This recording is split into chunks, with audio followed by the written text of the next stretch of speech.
Selamat siang, rekan-rekan mahasiswa yang saya kasihi dalam Tuhan. Bagaimana kabar Anda hari ini? Saya sangat berharap kalian semua dalam kondisi yang sehat. Bagi yang sedang sakit, saya berdoa supaya kalian segera cepat pulih kembali dan bisa melaksanakan berbagai macam aktivitas. Dan mari juga kita bersama-sama berdoa agar pandemi COVID-19 cepat berlalu dari Indonesia, sehingga kita bisa dapat segera melaksanakan kelas pembelajaran di kelas secara tatap muka. Baik, namun sebelum itu, karena masalah COVID di DKI maupun di Depok masih begitu besar dan jumlahnya terus bertambah, jadi terpaksa kita masih belajar dengan sistem online seperti ini. Tetapi tidak apa-apa, saya berharap ini tidak mempengaruhi semangat kalian semua untuk menggali firman Tuhan, mencari kebenaran. Dan mari sama-sama kita melanjutkan materi mata kuliah teologi proper kita. Minggu lalu kita sudah belajar tentang sifat-sifat Allah atau the attribute of God. Dan pada saat ini, kesempatan ini, kita akan mempelajari mengenai keputusan Allah.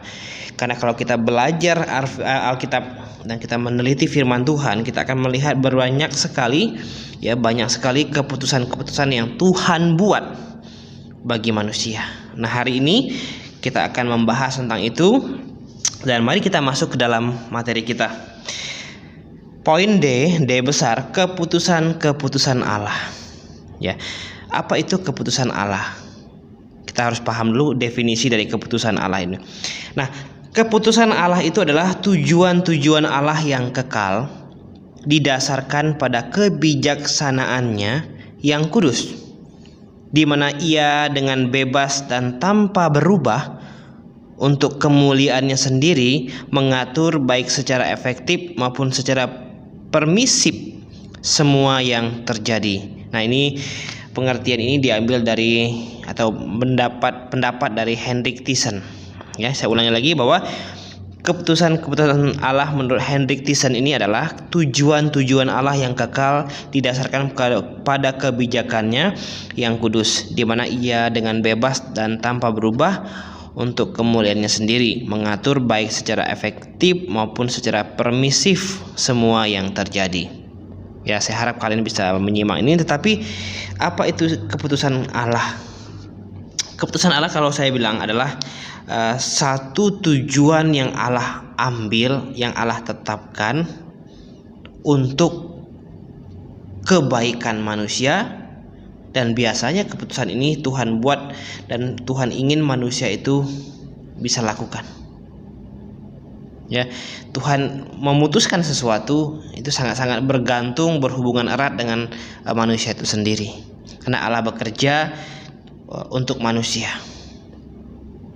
Baik. Jadi tadi kita sudah lihat pengertian keputusan Allah menurut Hendrik Thiessen. Ya. Tujuan-tujuan Allah yang kekal katanya. Baik. Sekarang kita akan lihat tujuan dari keputusan Allah itu apa saja. Apa saja tujuan Allah. Ketika Allah membuat sebuah keputusan, apa saja tujuannya itu. Nah, minimal ada tiga hal di sini. Yang pertama, tujuan dari keputusan Allah itu adalah untuk kebahagiaan manusia.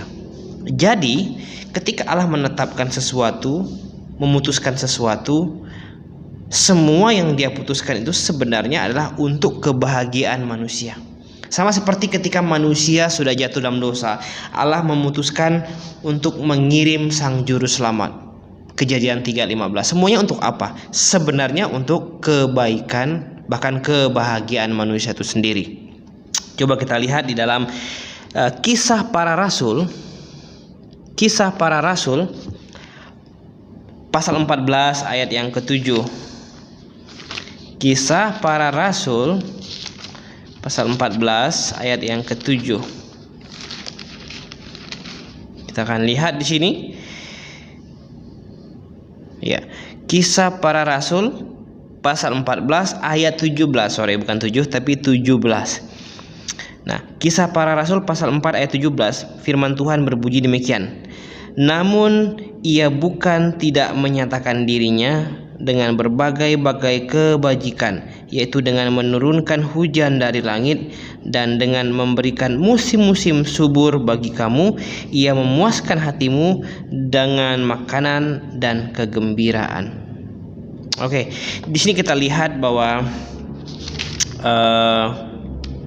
ketika Rasul Paulus berusaha untuk menjelaskan banyak hal di sini,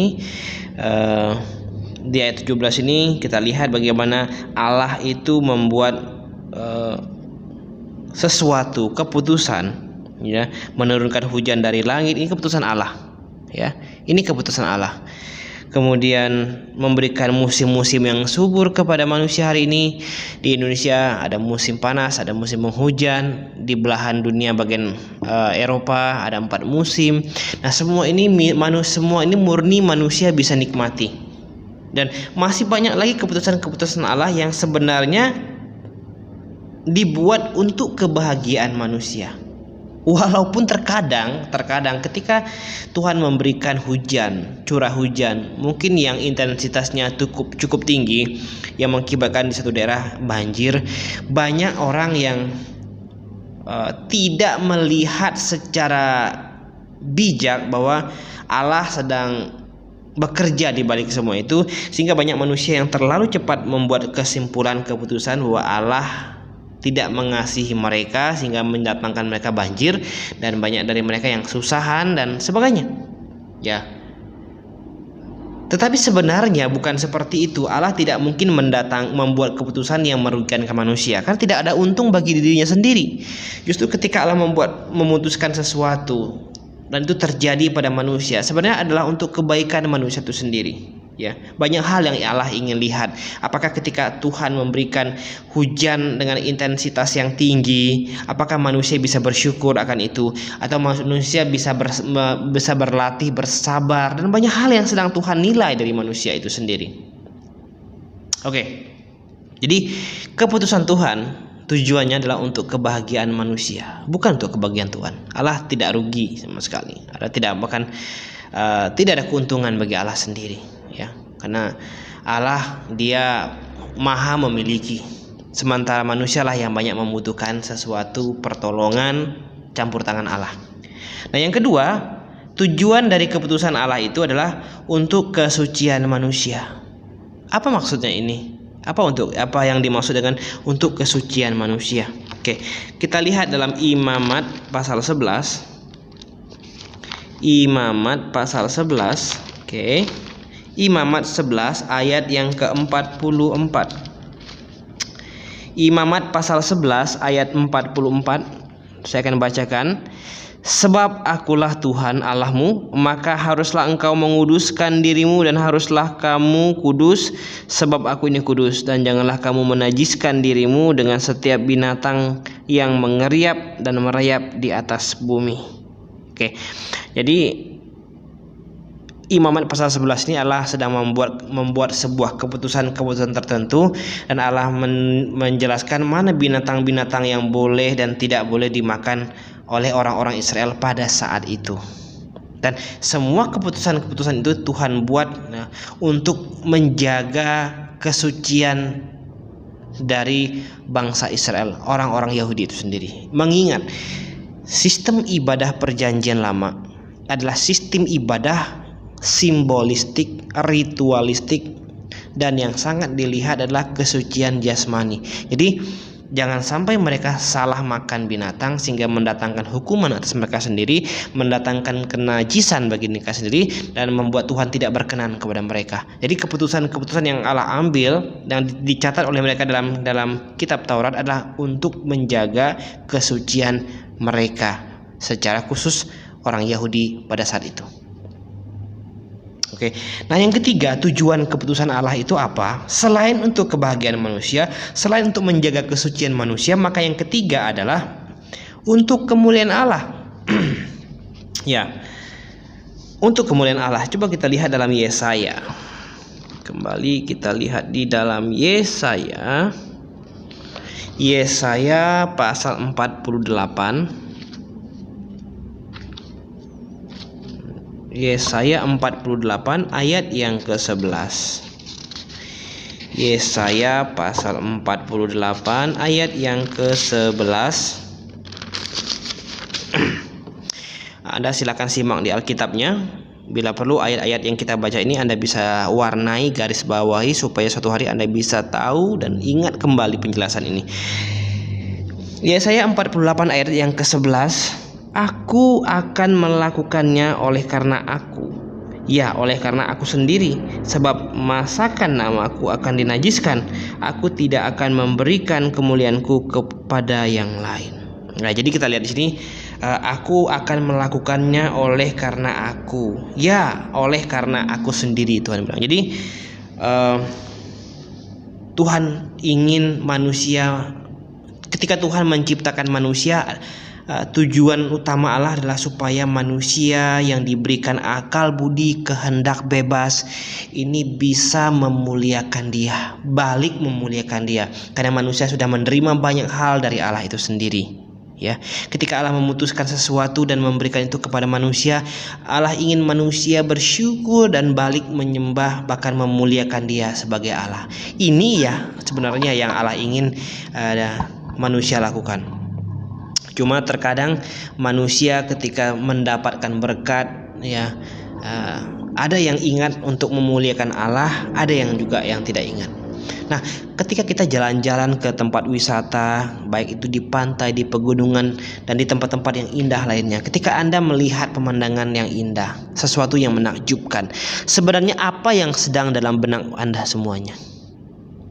Kalau saya secara pribadi ditanya apa yang ada dalam benak saya, yang pertama saya membayangkan adalah bahwa alam seindah ini, gunung yang begitu indah ini, lautan yang begitu luas ini sangat luar biasa. Karena apa? Karena ada satu pribadi yang maha super jenius yang mampu menjadikannya, menciptakannya sehingga dia menjadi begitu indah dan bisa dinikmati, dan luar biasa bisa membuat hati tenang, ya, hati gembira ketika kita melihat pemandangan-pemandangan ini. Luar biasa sekali. Nah, Allah dimuliakan. Itulah yang terlebih dahulu.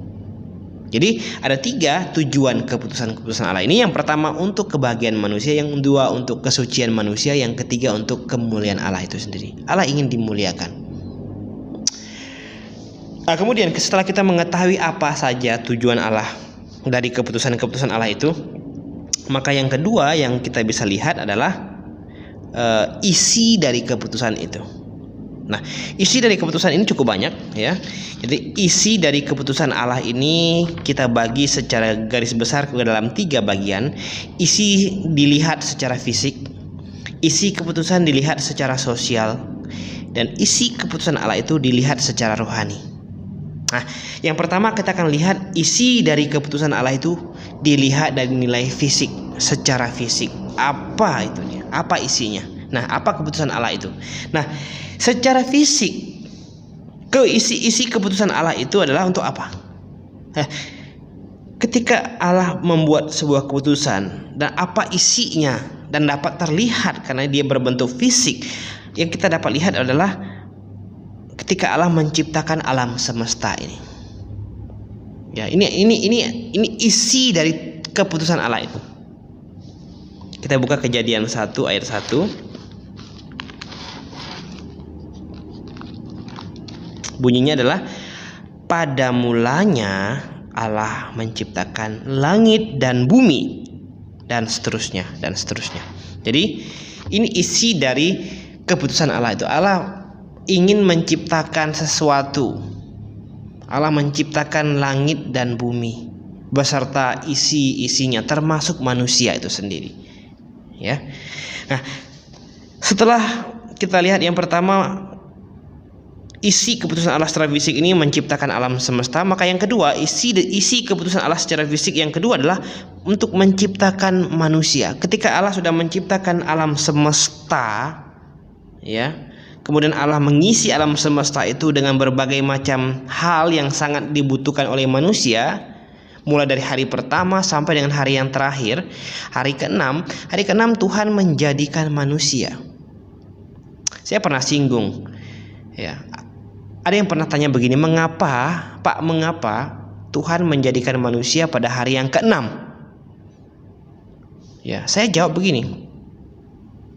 Coba bayangkan kalau Tuhan menjadikan manusia, menciptakan manusia pada hari yang kedua, di mana belum ada daratan, belum ada lautan, belum ada makanan, belum ada tempat tinggal yang bisa ditempati dan dinikmati oleh manusia.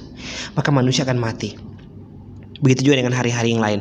Tapi ketika Tuhan menjadikan manusia pada hari yang ke-6, itu artinya manusia ditempatkan di sebuah lokasi taman, di mana taman itu dunia itu sudah begitu indah dan sudah bisa dinikmati, banyak hal yang sudah bisa dirasakan. Akhirnya Tuhan menjadikan manusia dan manusia bisa mengolah dan menguasainya. Itu sebenarnya tujuannya. Ya, baiklah kita menjadikan manusia. Ya. Dan manusia bukan hanya sekedar diciptakan. Kalau kita lihat dalam Kejadian 1 ayat 26 Kejadian pasal 1 ayat 26, ya. Manusia ini diciptakan sangat-sangat super spesial, ya. Jadi Kejadian 1 ayat yang ke-26, berfirmanlah Allah, baiklah kita menjadikan manusia menurut gambar dan rupa kita, supaya mereka berkuasa atas ikan-ikan di laut, burung-burung di udara, dan atas ternak, dan atas seluruh bumi, dan atas segala binatang melata yang merayap di bumi. Jadi perhatikan di sini, manusia bukan sekedar hanya diciptakan, tapi pada saat Tuhan Allah menciptakan manusia, manusia diciptakan dengan situasi kondisi yang sangat spesial jika dibandingkan dengan ciptaan-ciptaan di hari pertama, kedua, sampai dengan hari yang ke-5. Ketika Allah menciptakan manusia, maka manusia itu dikatakan diciptakan menurut gambar dan rupa Allah. Apa yang dimaksud menurut gambar dan rupa Allah? Bahwa manusia diciptakan sama seperti Allah, bukan secara fisik, tetapi manusia sama seperti Allah. Kalau Allah ini terdiri dari Bapa, Anak, dan Roh, maka manusia terdiri dari 3 elemen juga. Ya. Allah itu apa? Allah itu satu, tapi yang menyusun Allah ini, ya, ada 3 pribadi, Bapa, Anak, dan Roh. Jadi ketiganya satu. Nah, manusia diciptakan dengan 3 unsur, tubuh, jiwa, dan roh. Kalau salah satu tidak ada, maka dia bukan disebut manusia. Oleh sebab itu, manusia juga diciptakan dengan kehendak bebas, akal budi yang begitu luar biasa, yang diberikan Tuhan hati nurani agar bisa menyembah dan memuliakan Tuhan. Sangat luar biasa sekali penciptaan manusia ini sebenarnya, ya. Nah, kemudian isi keputusan Allah secara fisik yang ketiga adalah untuk menciptakan musim-musim, ya. Jadi manusia diberikan musim oleh Tuhan. Oke, kita lihat ya, Kejadian pasal 8 ayat yang ke-22. Selama bumi masih ada, tak akan berhenti musim menabur dan menuai, dingin dan panas, kemarau dan hujan, siang dan malam.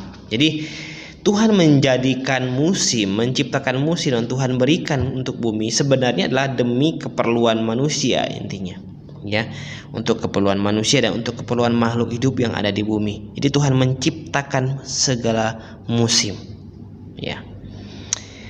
Nah, selanjutnya apa lagi? Isi keputusan Allah secara fisik yang bisa kita lihat, kita nikmati adalah menciptakan panjang hidup, ya. Kita lihat dalam Ayub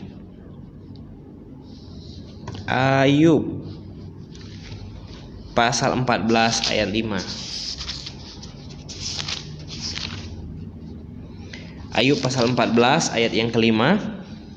Jikalau hari-harinya sudah pasti dan jumlah bulannya sudah tentu padamu dan batas-batasnya sudah kau tetapkan sehingga tidak dapat dilangkahinya. Jadi siapa yang menetapkan batas-batas tadi itu? Ya, hari-hari, ya, bulan-bulan, ya, Tuhan. Jadi Tuhan menciptakan umur, ya. Manusia ini kan terdiri dari waktu kita kan hari, bulan, dan tahun, ya. Jadi semua ini diciptakan untuk manusia, ya.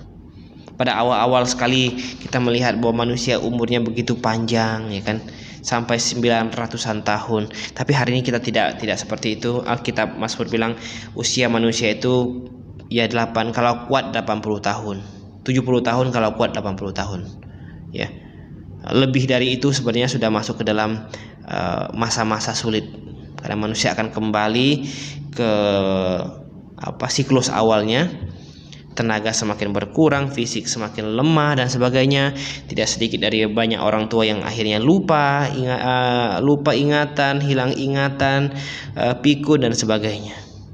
Oke, jadi isi keputusan secara fisik ada 4. Untuk menciptakan alam semesta, untuk menciptakan manusia, untuk menciptakan musim-musim, dan untuk menciptakan hidup yang panjang bagi manusia itu. Oke, kemudian itu yang secara fisik. Sekarang kan kita lihat isi keputusan secara sosial. Karena manusia ini adalah makhluk sosial, makhluk yang tidak lepas dari yang namanya interaksi, ya, berhubungan satu dengan yang lain. Dan Tuhan paling tahu manusia butuh itu. Oleh sebab itu Tuhan menjadikan itu untuk manusia. Apa saja isi keputusan Allah itu?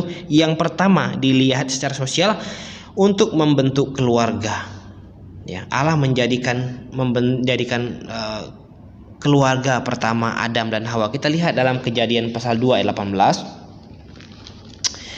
Kejadian pasal 2 ayat 18, ya, di situ Tuhan Allah berfirman, "Tidak baik kalau manusia itu seorang diri saja, aku akan menjadikan penolong baginya yang sepadan dengan dia." Nah, ketika Allah menciptakan binatang sepasang-sepasang, tapi Allah melihat ada satu ciptaannya yang sangat dia kasih, yaitu manusia Adam. Saat itu dia tidak punya pasangan, tetapi akhirnya Tuhan berdasarkan hikmat Allah yang ada padanya, Tuhan melihat, katanya, tidak baik manusia itu seorang diri saja. Jadi berdasarkan sudut pandang Allah, hikmat Allah, sebenarnya tidak baik manusia itu seorang diri, ya. Dan akhirnya Tuhan menciptakan penolong yang sepadan. Apa itu penolong yang sepadan? Banyak orang salah paham. Orang pikir kalau yang pria ini kaya, maka yang sepadan cari pasangan yang kaya juga. Kalau dari keluarga konglomerat, cari pasangan juga dari keluarga konglomerat. Kalau dia dari darah biru, keturunan bangsawan, minimal harus cari juga sama-sama keturunan bangsawan. Apakah seperti itu yang dimaksud dengan sepadan? Oh, bukan, sebenarnya bukan itu. Allah sama sekali tidak melihat secara materi. Yang Allah lihat adalah Tuhan ingin menjadikan satu penolong yang sepadan, artinya yang mampu menutupi segala kelemahan-kelemahan dan kekurangan-kekurangan dari si Adam, si laki-laki. Jadi hakikat manusia, secara khususnya wanita, diciptakan adalah untuk menjadi penolong, menutupi hal-hal yang kurang dari laki-laki. Ya, menutupi. Jadi ada hal yang kurang, dan disitulah wanita yang baik itu masuk untuk menambal kebocoran. Kalau umpamakan dalam sebuah perahu ada nambalnya, sehingga bisa terus jalan dengan baik. Ya, itu namanya penolong yang sepadan, bukan pemimpin.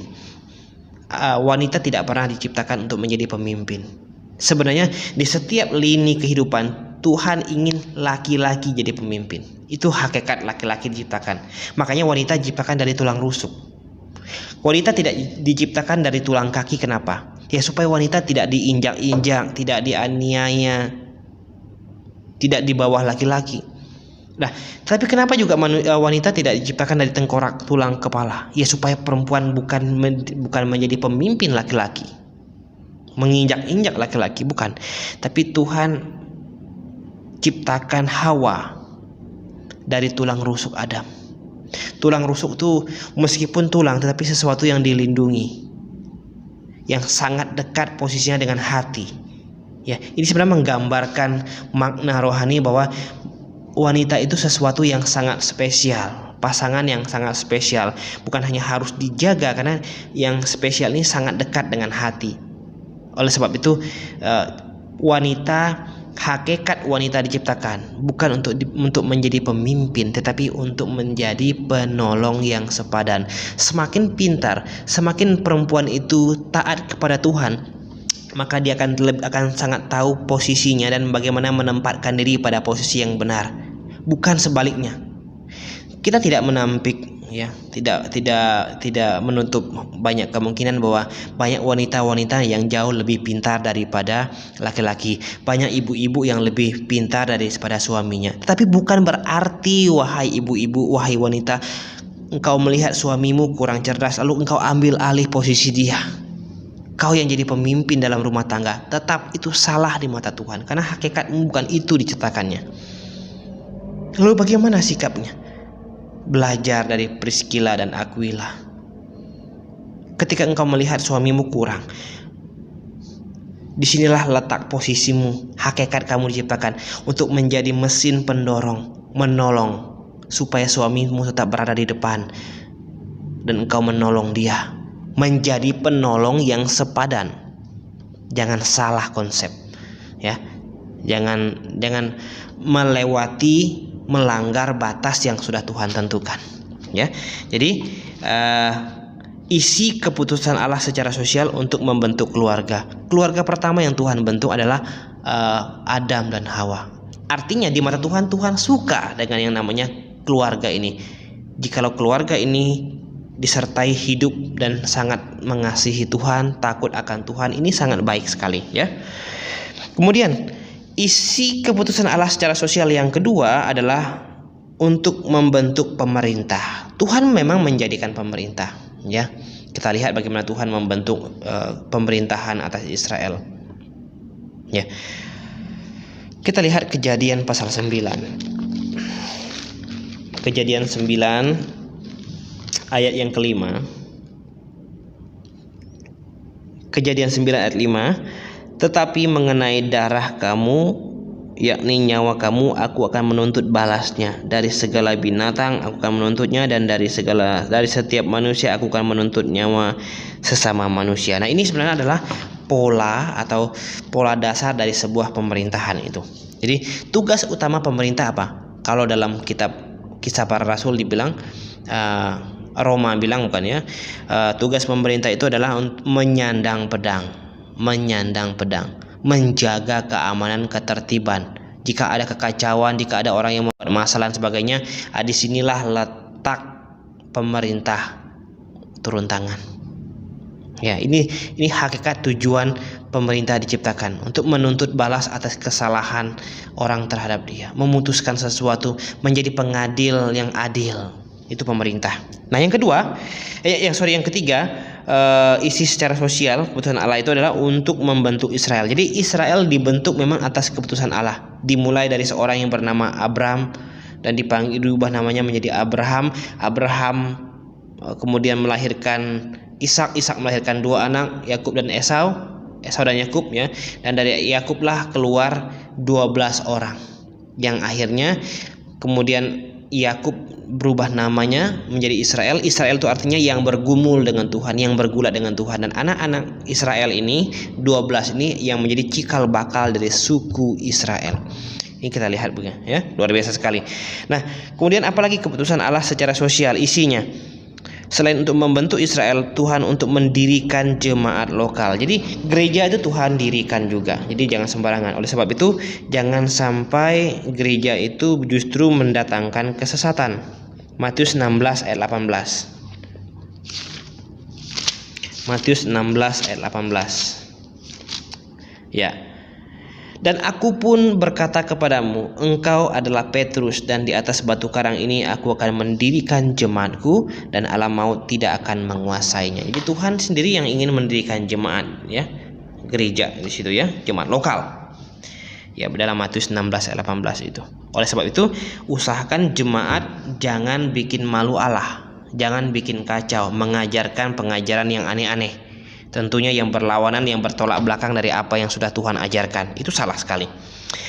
Kemudian isi keputusan Allah secara sosial yang selanjutnya, yang kelima adalah untuk merasakan kemenangan final. Ini kita lihat apa? Di dalam Mazmur pasal 2. Mazmur pasal 2. Oke, Mazmur pasal 2 ayat yang ke-6 sampai 9. Akulah yang telah melantik rajaku di Sion, gunungku yang kudus. Aku mau menceritakan tentang ketetapan Tuhan. Ia berkata kepadaku, anakku, engkau telah kuperanakan pada hari ini. Mintalah kepadaku, maka bangsa-bangsa akan kuberikan kepadamu menjadi milik pusakamu, dan ujung bumi menjadi kepunyaanmu. Engkau akan meremukkan mereka dengan gada besi, memecahkan mereka seperti tembikar tukang periuk. Jadi kita lihat di sini adalah untuk merasakan kemenangan, ya, kemenangan final. Ya. Si pemazmur menulis di sini, ya. Oke, baik. Itu ya, baru kita lihat isi keputusan dilihat dari segi dua hal, aspek fisik dan aspek sosial. Nah, sekarang kita akan lihat isi keputusan Allah itu secara rohani. Secara rohani. Yang pertama, untuk membiarkan dosa. Loh, kok dosa dibiarkan, ya? Kita lihat Yehezkiel, ya. Kita lihat Yehezkiel, apa kata firman Tuhan di situ? Yehezkiel pasal 28. Yehezkiel pasal 28 ayat 15. Apa kata firman Tuhan di situ? Oke, engkau tak bercela di dalam tingkah lakumu sejak hari penciptaanmu sampai terdapat kecurangan padamu. Ya, engkau tak bercela dalam tingkah lakumu sejak hari penciptaanmu sampai terdapat kecurangan padamu. Jadi dari hari penciptaan sampai dengan akhirnya muncullah kecurangan itu, Tuhan izinkan itu terjadi, ya. Tuhan izinkan. Bukan Tuhan mau bukan artinya Tuhan suka dengan dosa, tapi Tuhan izinkan itu terjadi supaya apa? Supaya menjadi pelajaran bagi manusia sebenarnya. Jadi Tuhan tidak suka dengan dosa, karena dosa sesuatu yang bertentangan dengan sifat Allah yang maha suci. Dosa sekecil apapun tidak mungkin bisa menghampiri Allah, karena Allah maha kudus. Tetapi kenapa seolah-olah kalau kita baca Alkitab seringkali Tuhan membiarkan dosa itu terjadi? Bisa jadi begini, ketika Tuhan membiarkan itu terjadi, Tuhan ingin mengadakan suatu keadilan di situ, ya. Ya. Jadi orang yang berbuat dosa biarlah dia menanggung apa yang dia lakukan, menerima apa yang sudah dia lakukan. Sebab ketika orang hidup dalam dosa, ini sebenarnya keputusan dia yang dia buat sendiri atas keinginannya sendiri, bukan karena Allah yang ingin. Allah tidak pernah ingin itu. Nah, ketika diberikan teguran, nasihat dan sebagainya, dan dia tidak mau berbalik, biarkan. Tuhan izinkan itu terjadi supaya apa? Supaya dia tahu bagaimana rasanya nanti efek dosa yang akan dia terima. Padahal dia sudah pernah diingatkan, disadarkan, tapi dia tidak mau berubah dari itu, ya. Oke. Kemudian kita lihat selanjutnya, ya. Untuk mengalahkan dosa, tadi sudah membiarkan, sekarang mengalahkan dosa. Kita lihat dalam Roma 5 ayat 12. Roma 5 ayat 12. Sebab itu sama seperti dosa telah masuk ke dalam dunia oleh satu orang, dan dosa itu juga maut, demikian maut telah menjalar kepada semua orang karena semua orang telah berbuat dosa, ya. Karena semua orang telah berbuat dosa. Jadi kita lihat di sini bahwa isi keputusan Allah secara rohani adalah untuk mengalahkan dosa, ya. Kalau kita baca ayat 12, 13 dan seterusnya, ya, ayat 13-nya, sebab sebelum hukum Taurat telah ada dosa di dunia, tapi dosa itu tidak diperhitungkan kalau tidak ada hukum Taurat. Sungguh pun demikian, maut telah berkuasa dari zaman Adam sampai kepada zaman Musa juga atas mereka yang tidak berbuat dosa dengan cara yang sama seperti yang telah dibuat oleh Adam, yang adalah gambaran Dia yang akan datang. Tetapi karunia Allah tidaklah sama dengan pelanggaran Adam, sebab jika karena pelanggaran satu orang semua orang telah jatuh ke dalam kuasa maut, jauh lebih besar lagi kasih karunia Allah dan karunia-Nya yang dilimpahkannya atas semua orang karena satu orang, yaitu Yesus Kristus, ya. Jadi untuk mengalahkan dosa, kalau Anda mesti baca Roma pasal 5 ayat 12 sampai dengan seterusnya, terutama kalau kita lihat di ayat yang ke 18, ya. Sebab itu sama seperti satu pelanggaran semua orang beroleh penghukuman. Siapa ini? Karena Adam, semua orang keturunannya menjadi orang berdosa secara posisi. Ya. Demikian pula oleh satu perbuatan kebenaran semua orang beroleh pembenaran untuk hidup. Siapa itu? Yesus Kristus. Ketika Yesus Kristus datang dan mati di atas kayu salib, semua orang yang percaya kepadanya mendapatkan pembenaran. Oke. Nah, yang ketiga apa? Untuk menyelamatkan dari dosa. Tadi untuk mengalahkan dosa ini hanya Allah, Yesus Kristus yang bisa. Dan sekarang untuk menyelamatkan dari dosa. 1 Timotius pasal 2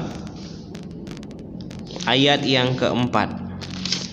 1 Timotius pasal 2:4, yang menghendaki supaya semua orang diselamatkan dan memperoleh pengetahuan akan kebenaran.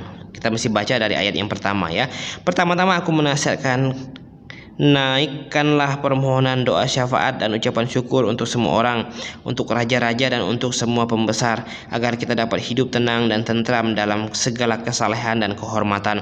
Itulah yang baik dan yang berkenan kepada Allah juru selamat kita, yang menghendaki semua orang diselamatkan dan memperoleh pengetahuan akan kebenaran. Jadi Tuhan ingin semua orang diselamatkan, bukan sebagian orang saja. Jadi Tuhan Yesus disalibkan untuk semua orang, ya, bukan sebagian orang, apalagi orang-orang pilihan. Itu salah, ya, itu salah sekali. Ini bertentangan sekali. Nah, isi keputusan Allah secara rohani yang berikutnya, yang keempat, untuk memberi hadiah bagi yang taat dan menghukum yang tidak taat. Ya, Ulangan pasal 28 ayat 1 dan seterusnya. Nanti Allah silakan baca di situ. Ya, ini yang disebut dengan keadilan Allah. Ya, memberikan hadiah untuk yang taat, menghukum mereka yang tidak taat. Oke, baik. Saya pikir pembahasan kita cukup sampai di sini. Kita bahas tentang keputusan-keputusan Allah. Apa itu definisi keputusan Allah?